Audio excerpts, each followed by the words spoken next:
Bismillahirrahmanirrahim. Assalamualaikum warahmatullahi wabarakatuh. Waalaikumsalam warahmatullahi wabarakatuh. Innal hamdalillahi nahmaduhu wa nasta'inuhu wa nastaghfiruhu wa nastahdihi. Na'udzu billahi min shururi anfusina wa sayyiati a'malina. Asyhadu an la ilaha illallah anna Muhammadan 'abduhu wa rasuluh. Allahumma fashalli wa sallim wa barik ala nabiyyina Muhammad wa ala alihi wa sahbihi ajma'in, amma ba'd. Jamaah majelis yang dirahmati Allah, tidak intinya mari selalu kita memberikan syukur kepada Allah. Pagi hari ini kita kembali bergabung di Majelis Formula Hati. Semoga diterima Allah SWT. Sebelum materi, mari sejenak bersama Al-Quran surat Luqman ya. A'udzubillahi minasyaitonirrajim. Ayat 20. Alam tarau anna Allah sakhkhara lakum ma fis samawati wa ma fil ard. Asbagha alaikum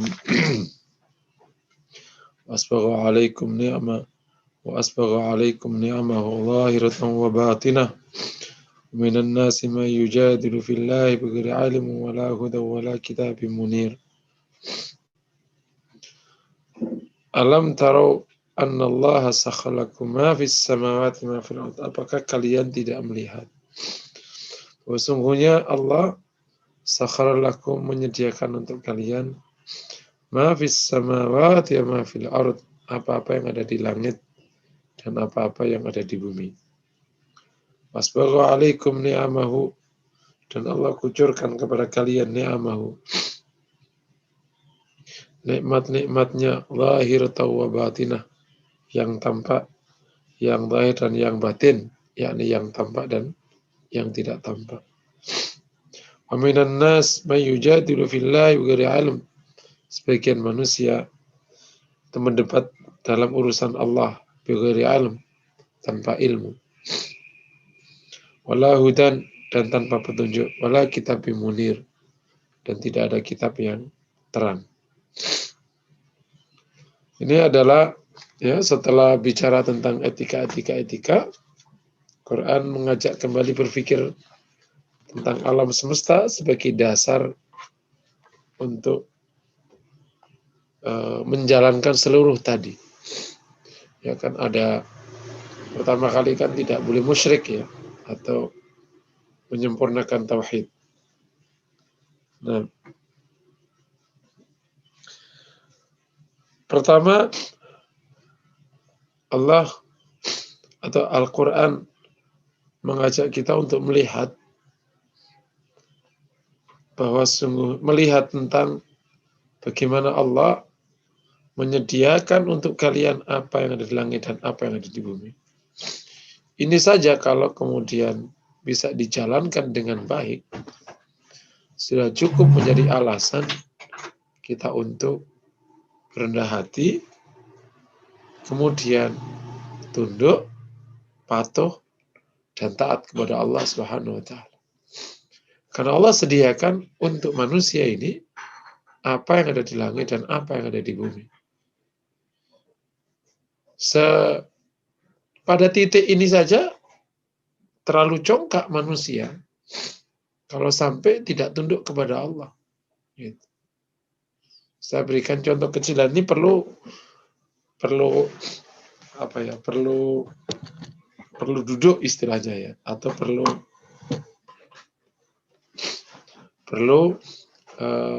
pendalaman. Dan beragama itu memang demikian. Salah satu titik kritis orang-orang Muslim yang Allah mudahkan Islamnya lewat kelahiran dan lewat keturunan, itu adalah ketika dia tidak duduk ini perkara atau tidak kokoh di dalam membangun tauhid rububiyah. Sehingga kenapa harus sujud kepada Allah? Gitu. Tentu alasan syariahnya karena perintah Allah. Tapi landasan apa yang digunakan oleh kita agar kita itu tenang bersujud? Nah, salah satu alasannya ini, itu tauhid rububiyah itu. Karena Allah yang menyediakan kepada kita semua halnya. Lebih daripada itu sebelumnya karena kita diciptakan, kita ini nggak apa-apa dari air, kemudian menjadi sesuatu seperti sekarang, bisa bicara, bisa berpikir, bisa bertindak. Ketika kita hidup ini, kan tampak sekali hal-hal yang membuat kita hidup itu selalu kita bicarakan. Contohnya membuat kita bisa hidup, kita sehat. Yang membuat kita hidup, kita bisa berpikir. Ya kan, sehat salah satu hal yang paling mendasar kenapa kita bisa hidup. Tapi selain ada kesehatan, ada juga keamanan. Selain keamanan, kesehatan, keamanan membuat hidup lebih baik karena ada sejumlah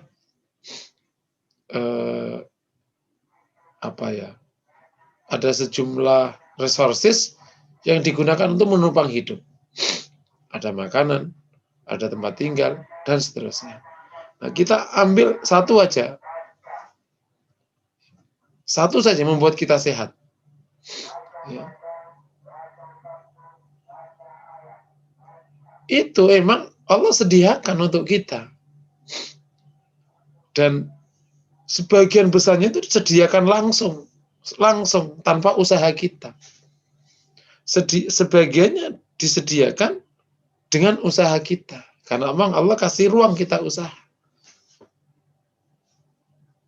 Salah satu variabel kesehatan namanya makanan. Sebagian kecil kita usahakan. Allah kasih ruang kita menyediakan makan. Tapi supaya makanan itu sampai, ada faktor besar namanya cuaca. Allah yang kendalikan. Namanya tingkat panas, namanya angin, ketersediaan air. Itu yang akhirnya membuat ada makanan. Itu pun masih harus ada penjagaan atas yang lain. Hama harus dijaga, sinar matahari dijaga, ketersediaan air dijaga, pencurian dijaga, dan lain sebagainya. Allah yang sediakan ini semua. Ada satu ungkapan sederhana. Orang ahli pangan sekalipun, yang bisa ia lakukan adalah meramu apa yang sudah Allah sediakan. Benih akhirnya menjadi memilih benih. Tapi pertanyaannya, bisakah membuat benih dari tidak ada? Jadi menciptakan benih yang dari sesuatu yang tidak ada di alam semesta ini. Kau ciptakan. Yang terjadi, kau merangkai-rangkai benih. Allah yang menyediakan itu semua. Dan lain sebagainya. Menyediakan keamanan, menyediakan seluruh perangkat yang dibutuhkan manusia agar hidup. Nah, perlu kita ini duduk sejenak agar bisa menyerap dan menjiwai ayat ini. Sehingga akhirnya kita akan mengatakan subhanak. Maha suci Engkau ya Allah. Gitu. Oke ya. Setelah Allah sediakan wa asbagha alaikum ni'amahu. Allah sempurnakan kepada kalian. Allah asbagha itu yakni Allah limpahkan kepada kalian nikmat-nikmatnya. Disediakan apa yang ada di langit dan bumi, kemudian disempurnakan dengan kenikmatannya. Dikasih pasangan, ada kenikmatan, dikasih keamanan. Yang Allah sediakan untuk kita itu kan seluruh, ada tanah, ada air, ada hewan, ada ikan, itu sediakan untuk manusia. Ada ikan, ada air, ada panas, semua untuk manusia. Kemudian Allah sempurnakan, dikasih kesehatan, dikasih keamanan, dikasih cinta, dikasih ketentraman, terus semuanya. Yang tampak, contohnya makanan-makanan buah-buah. Yang tidak tampak, contohnya tadi, kesehatan, keamanan. Termasuk di dalamnya adalah kenikmatan untuk taat kepada Allah Subhanahu wa ta'ala. Nah, ayat ini mengajak kita berpikir itu. Oleh karena itu, kita harus menjadi hamba-hamba yang tidak menjadi ayat yang tidak menjadi orang seperti yang disindir di ayat setelahnya. Tetapi wa minan nas gitu. Sebagian orang itu mendebat urusan Allah ini. Ya, urusan taat kepada Allah, tauhid kepada Allah ini tanpa ilmu, tanpa petunjuk, tanpa kitab. Itulah orang-orang yang kafir, naudzubillah, atau orang munafik. Nah, kita jangan sampai seperti orang yang yujadil fillah bighairi ilm walahu tawalla kita bimunir. Tapi kita menjadi orang yang akhirnya tidak mendebat. Nah, yakni taat. Sudah. Kenapa? Karena Allah sakhar lana ma fis samawati ma fil ard wa asbagha alaina ni'amahu wa dhahiratahu. Sudah menyediakan untuk kita semua halnya. Pelajaran pentingnya dari ayat ini, yang pertama, pentingnya kita untuk bisa melihat apa yang Allah sediakan untuk kita di alam semesta, agar menjadi dasar kita untuk tauhid kepada Allah dan taat kepada Allah. Termasuk di dalamnya untuk terus memperhatikan kenikmatan Allah yang diberikan kepada kita, yang berlimpah setiap saatnya, baik yang tampak atau yang tidak tampak. Yang kedua pelajarannya, jangan sampai dari apa yang Allah berikan ini kita justru bersikap lain, yakni mendebat kepada Allah tanpa dasar, tanpa ilmu, tanpa kitab. Mendebat saja lebih karena syahwat atau keangkuhan, akhirnya tidak mau taat kepada Allah. Padahal jelas-jelas itu perbuatan yang tidak berdasar, yakni salah. Naudzubillah min dzalik. Ayo menjadi hamba yang taat, yang patuh, dan benar-benar bisa merasapi kepatuhannya itu, karena Allah lah yang menciptakan kita, mengetahui kebutuhan kita, akhirnya menyediakan kita apa saja, dan kemudian memperhatikan kita dengan keberlimpahan nikmat sepanjang kita hidup. Tidak ada alasan kecuali kita taat kepada Allah Subhanahu wa ta'ala dengan penuh kesadaran, tanpa ada perasaan terpaksa, tersiksa, bahkan kita menikmati ketaatan itu seterusnya. Amin ya rabbal alamin. Kita lanjut ke materi ya. Kita lanjut, kita ada di hadis yang keberapa? 218 Ustaz. Oke.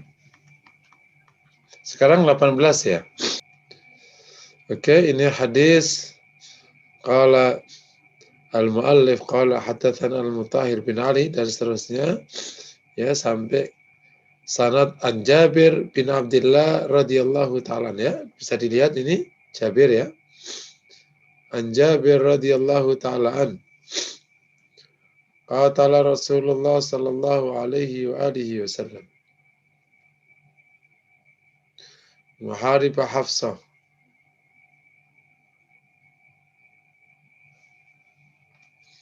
Yani Hafsah ibn Qais Ailan. وهو أبو حي من العرب. محارب حفصة هو محارب حفصة، يعني محارب ابن حفصة بن قيس عيلان ابن إلياس ابن مضر. وتسمى هذه الغزوة أيضا غزوة ذات الرقاع. فرأوا من المسلمين غرة، فجاء رجل حتى قام على رسول الله صلى الله عليه وسلم بالسيف قال من يمنعك مني.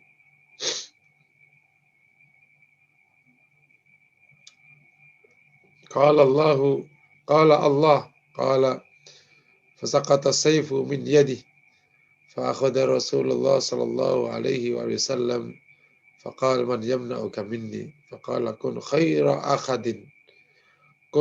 آخذ.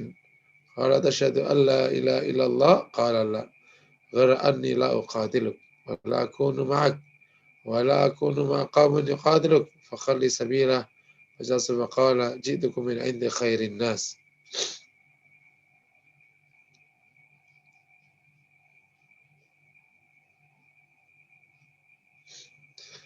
Nabi SAW memerangi qatala Rasulullah perang memerangi Muharib Hafsah.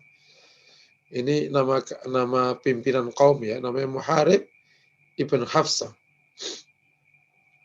yang bin Ailan tadi. Nah, perang ini disebut dengan perang Dzatir Riqa, ya, terkenal itu di sirah. Perang Dzatir Riqa. Qala fara'au minal muslimina ghirra. Mereka, yakni kabilah ini, di tengah kaum muslimin ada celah. Faja'a rajulun, maka datanglah seorang laki-laki, hatta qama Rasulullah, sampai berdiri di depan Rasulullah sallallahu alaihi wasallam.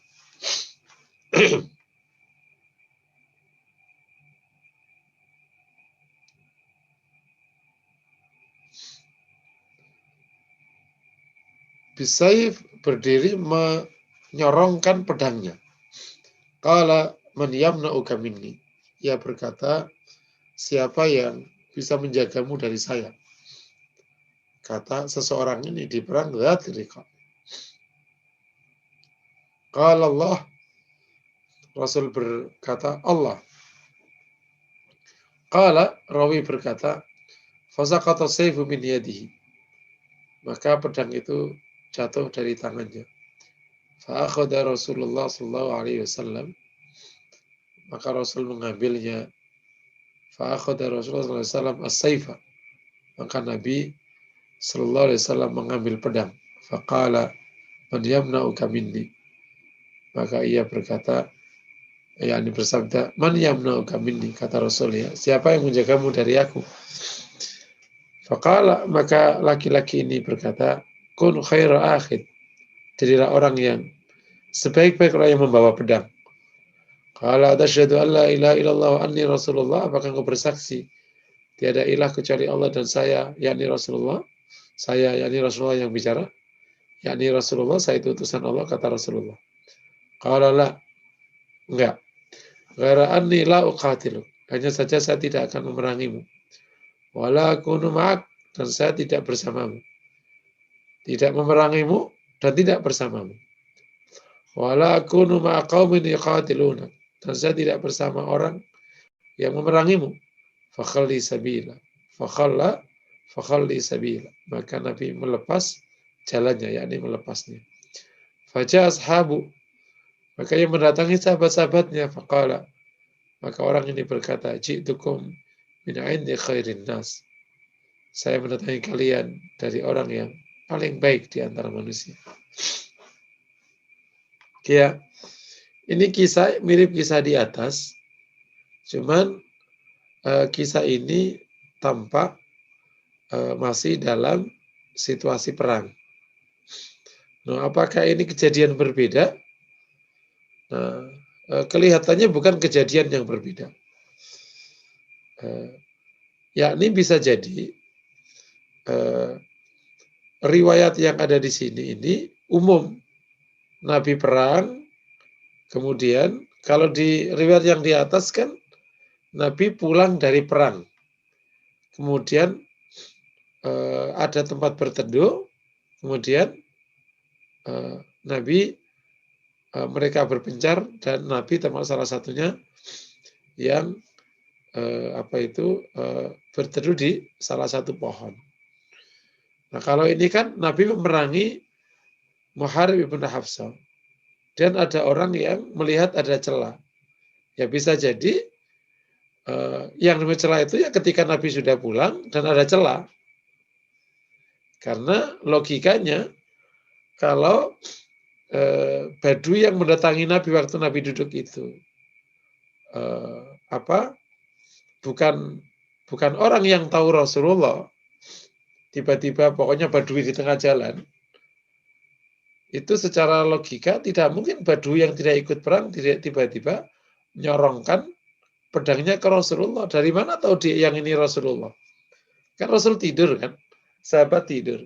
Jadi ya memang bisa jadi keluar, tapi tadi ada sejumlah pasukan yang kemudian melihat ada celah bahwa pasukan Nabi tadi istirahat. Gitu. Kan kalau katakan perang itu selesai sore, kemudian kan cenderung biasanya malam itu pada istirahat.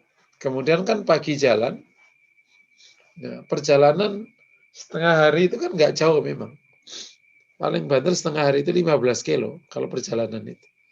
Jadi 15 kilo kan masih nggak jauh beda dengan orang-orang yang yang ikut perang di Dzatul Riqa tadi.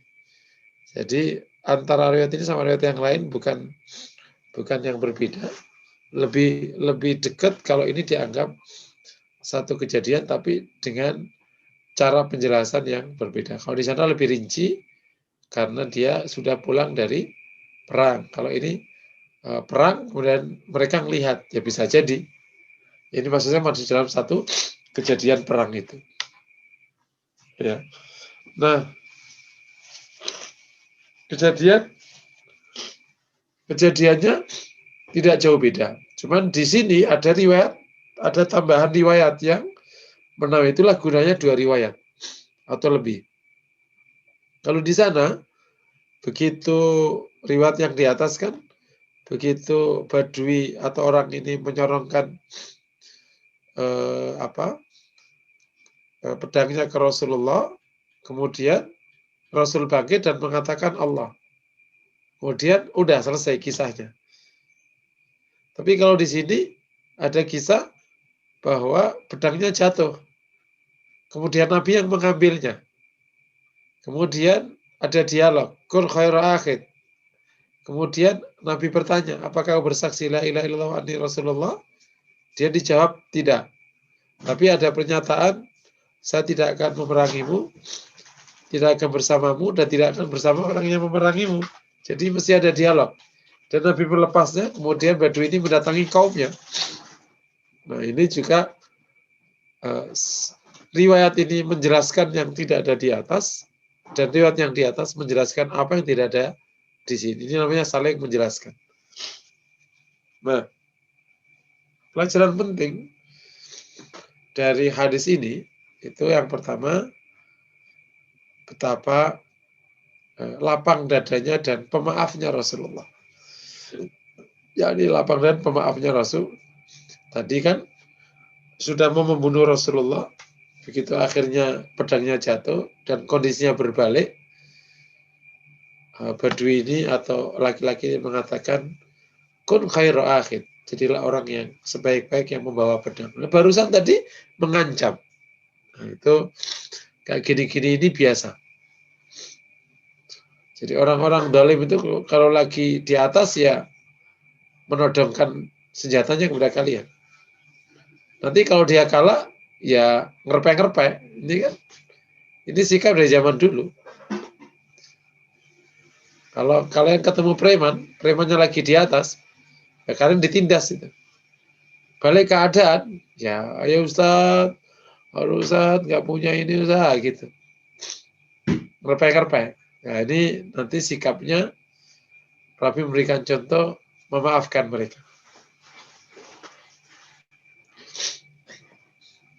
Oke ya. Ini yang pertama, betapa Rasul memaafkan tindakan yang sudah mengancam Rasulullah Shallallahu Alaihi Wasallam. Pelajaran kedua, bahwa kita diajarkan oleh Rasulullah untuk tegar dan tawakal yang tinggi ketika keadaan sudah sangat terjepit. Nabi berikan contoh dengan mudah menjawab Allah. Inilah pelajaran yang luar biasa pentingnya dalam situasi di mana sudah sangat terjepit, terancam. Mukmin diajarkan Rasulullah tetap tenang, bahkan mempertebal tawakalnya kepada Allah Subhanahu wa Ta'ala. Dan yang menarik, ketika Rasul menjawab Allah, maka pedang itu jatuh. Nah, dalam sebuah riwayat dijelaskan di dalam kitab Syiar, kenapa kok pedangnya ini jatuh? Ternyata Allah Ta'ala berikan penyakit kepada orang ini itu yang menimpa daerah ujungnya sini sampai seluruh tangannya, yakni semacam kekakuan otot yang membuat pedang itu lepas, nggak bisa kepegang. Mungkin entah sarafnya, entah apanya, langsung lepas tuh tangannya. Bergetar kan, dalam sebuah riwayat itu. Jadi akhirnya bergetar, nggak bisa megang lagi. Sehingga pedang itu jatuh. Ini pelajaran ketiga, Rasulullah SAW memang diberikan mukjizat oleh Allah. Salah satunya adalah ia mendapatkan pertolongan di tengah situasi yang sudah sangat kejepit ini dengan cara di mana Allah memberikan penyakit kepada mengancam Rasulullah SAW.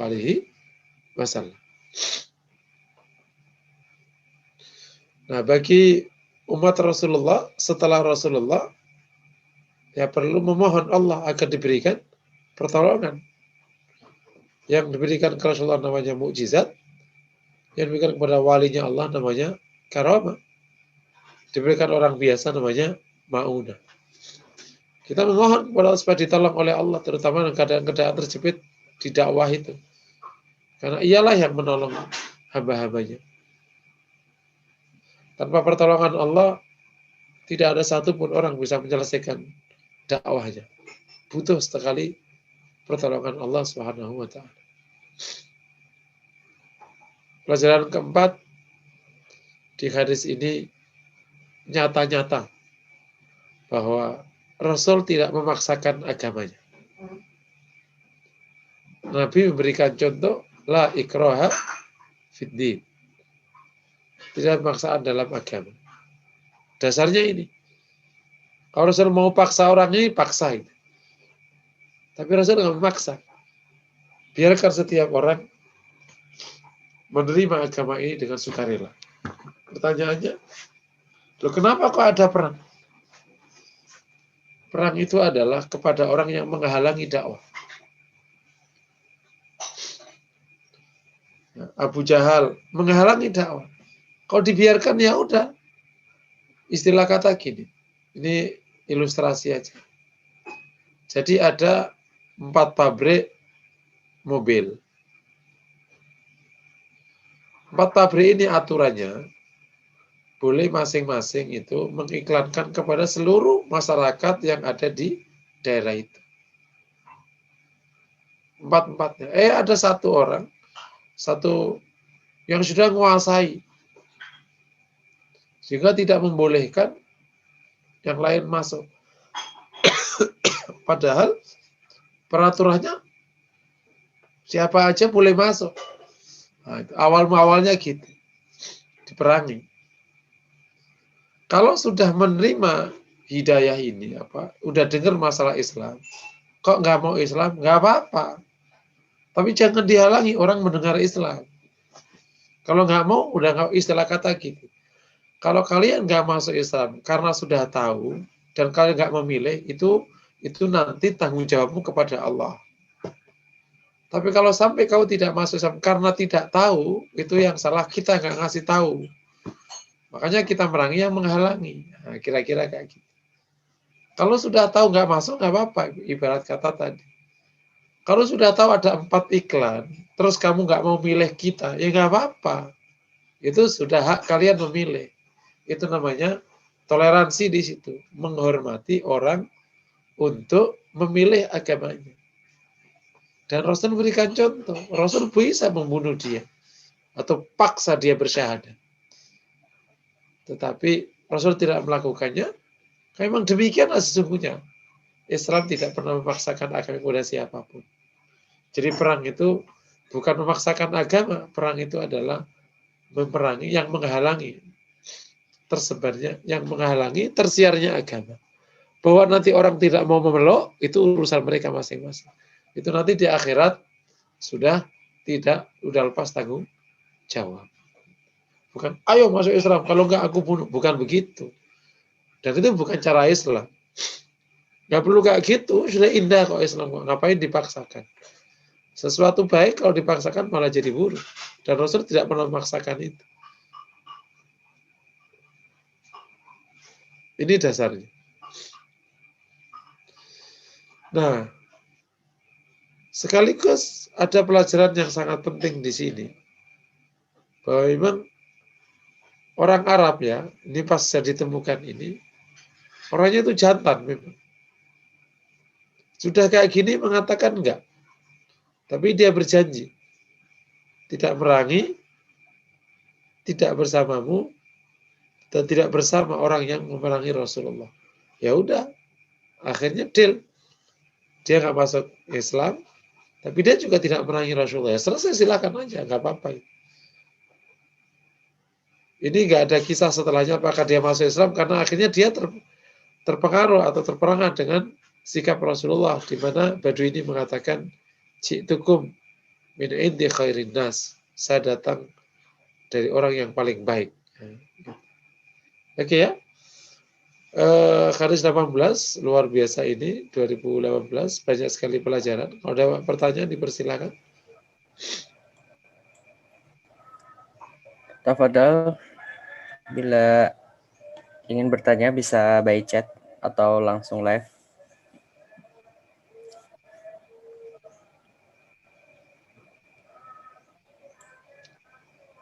Nggak ada. Belum ada, Ustaz, bisa dilanjut. Kita lanjut ya. Nah. Hadis 2019. Nanti jangan di ujung-ujung pertanyaannya ya. Mohon maaf, ini mungkin kita.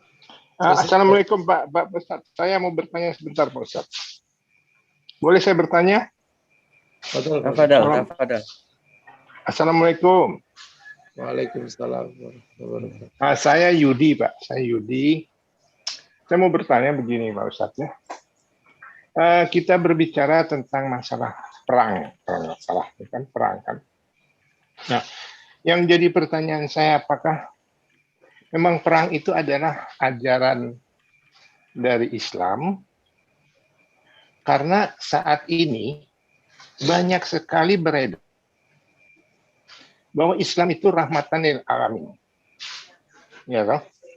Jadi Islam itu bukan agama perang. Ya kan, Pak Ustaz. Nah, ini yang kemudian banyak beredar di masyarakat. Kita harus bisa memaafkan. Harus bisa memaafkan. Sebagaimana Rasulullah pada saat di Taif, kalau nggak salah saya, itu beliau itu dilempari dan beliau tidak berbuat apa-apa. Tapi di sisi lain, saya melihat bahwa perang ini juga Rasulullah berapa kali perang. Tapi ini tidak pernah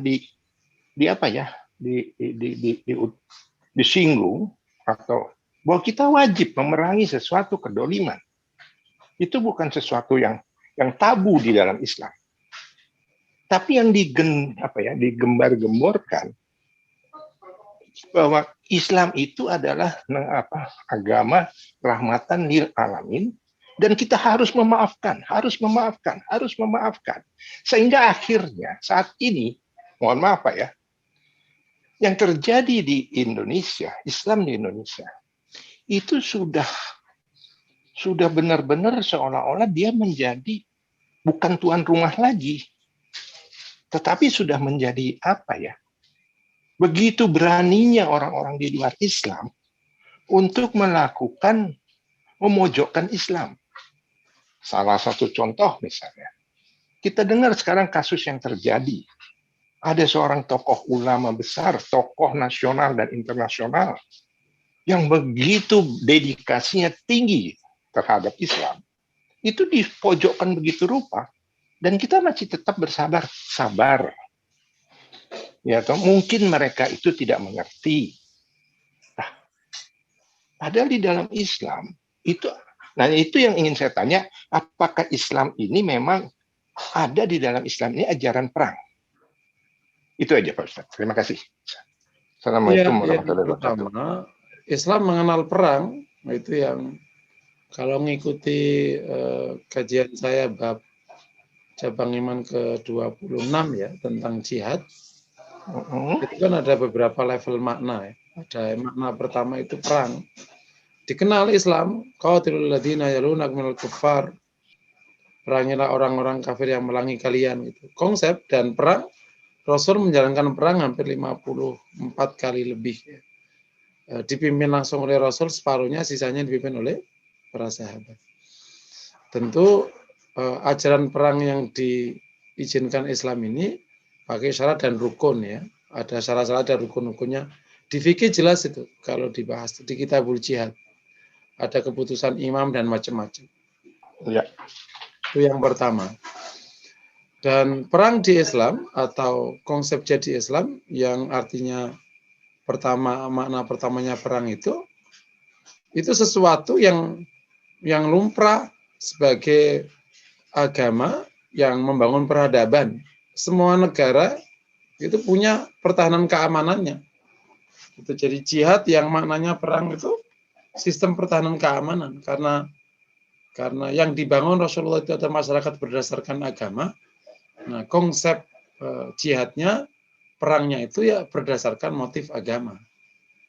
Sementara begitu negara berdasarkan kebangsaan, negara bangsa, ya motif perangnya berdasarkan kepentingan bangsa. Nah, perang yang dijalankan sama Rasulullah SAW itu perang legal karena memang hubungan antar negara pada waktu itu memang hubungannya demikian. Sebagaimana terjadi perang di antara bangsa-bangsa, misalnya Amerika perang dengan Irak, Amerika perang dengan ini.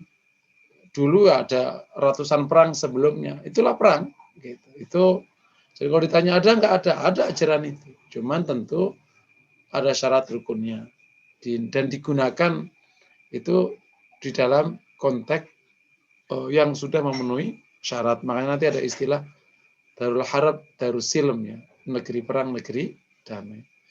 Yang kedua yang perlu dipahami bahwa tapi pada saat yang sama Rasul juga memperkenalkan dialog-dialog, komunikasi yang baik-baik, yang damai-damai. Ada juga literatur itu. Dan dijalankan oleh Nabi juga nggak sedikit. Itu pilihan-pilihan di konteks sikap terhadap orang-orang yang tidak beriman. Nanti tergantung fikih dakwahnya. Jadi ada sekian pilihan, termasuk di dalamnya ada yang tadi Rasul memaafkan, tadi kan Rasul memaafkan dan lain sebagainya. Rasul bicara, ngirimi surat, tapi juga ada Rasul perang. Nah itu yang kedua. Nah yang ketiga, makna Islam rahmatul alamin ini maknanya Islam itu memberikan rahmat kepada alam semesta. Maknanya apa? Maknanya kalau orang itu taat menjalani Islam, maka akan menjadi rahmah. Bukan maknanya Islam itu yang baik-baik, dalam arti yang kasih sayang, lembut-lembut. Bukan itu. Jadi kami tidak mengutusnya kecuali menjadi rahmah. Jadi hadirnya Rasulullah itu menjadi rahmah. Hadirnya Rasulullah itu menjadi rahmah. Gitu. Ya, kalau ada yang dolim, ya diperangi supaya ada rahmah, paham ya? Contoh gini, misalnya ini contoh paling gampang. Ada sebuah wilayah, kemudian datang Pak Guru. Kan di zaman dulu ada datang Pak Guru ya kadang ya kita. Jadi saya suka datang dari Solo, Boyolali, kan diutus dari Pak Guru. Pak Guru datang ini untuk menenteramkan desa, katakan menenteramkan desa. Maka Pak Guru ngajarin orang-orang, membina masyarakat, anak muda. Ternyata ada yang setiap Bapak Guru ngajar, ini ada preman malah mabuk-mabuk depan situ, kenceng-kenceng depan situ. Maka Pak Guru akhirnya memang memegangi preman ini, diikat jadinya akhirnya. Terus dia bilang, "Bola kamu katanya ke sini datang menenteramkan, kau orang buat tentram." Pak Guru melakukan ini supaya tentram secara umum, karena kau yang bikin gaduh, kayak gitu. Jadi jangan disalami bahwa karena kita datang rahmah, kemudian kita menjadi maaf, sampai tidak ada batasnya. Sering saya katakan di kajian etika ini. Jadi setiap etika yang baik itu harus mendatangkan kebaikan. Kalau ada etika baik yang mendatangkan keburukan, itu perlu ditinjau ulang. Jangan-jangan ada yang salah di konteks. Cuman perlu dipahami ya, bahwa konteks sekarang ini kan lebih kompleks dari sekedar 3 penjelasan sekarang ini ya, lebih kompleks dari. Jadi harus ada fikih dakwah, ada banyak sekali variabel yang harus dihadirkan. Jadi memang kita sedang dalam situasi cukup rumit, berat, perlu piawai supaya kaum muslimin bisa. Dan ini juga bukan hanya di negeri ini, sudah hampir di negara Islam semua. Ini memang situasinya lagi berat-beratnya. Semoga Allah berikan jalan keluar yang baik. Entah gimana, yang jelas selalu ada jalan keluar bagi setiap kesulitan yang menimpa kaum muslimin. Tapi intinya harus benar memegang agama, jangan sampai mengeksploitasi agama, dan jangan sampai salah menjalankan agama. Harus bijaksana, harus tepat, piawai, dan lain sebagainya, supaya hasilnya baik. Nah, khusus orang Indonesia itu memang tepatnya itu diajak omong-omong, karena Islamnya kan pakai ngomong-ngomong. Gitu. Jadi memang sebagaimana Islamnya orang Madinah. Wallahu a'lam bishawab.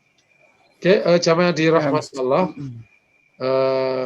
Mohon maaf ini tidak bisa lanjut sampai jam 6.30 ya, karena masih banyak sekali hadis satu ini panjang tentang Yahudi yang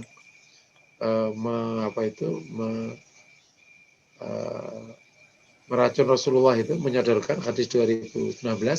Nanti kita akan bahas di pertemuan berikutnya di minggu depan. Demikian yang kajian pada pagi hari ini, semoga menginspirasi. Assalamualaikum warahmatullahi wabarakatuh.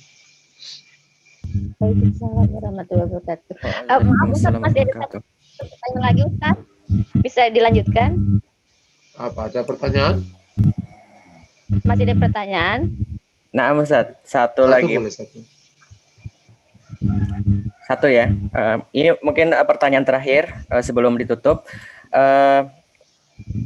Ustadz mau tanya, kalau kita punya sobat muslim tapi ternyata diam mereka dalam hatinya ada ketidaksukaan ke beberapa syariah Islam, bahkan menuduh kita sebagai orang radikal. Apa sikap yang harus kita lakukan dalam rangka amar ma'ruf nahi munkar dengan ittiba kepada Rasulullah?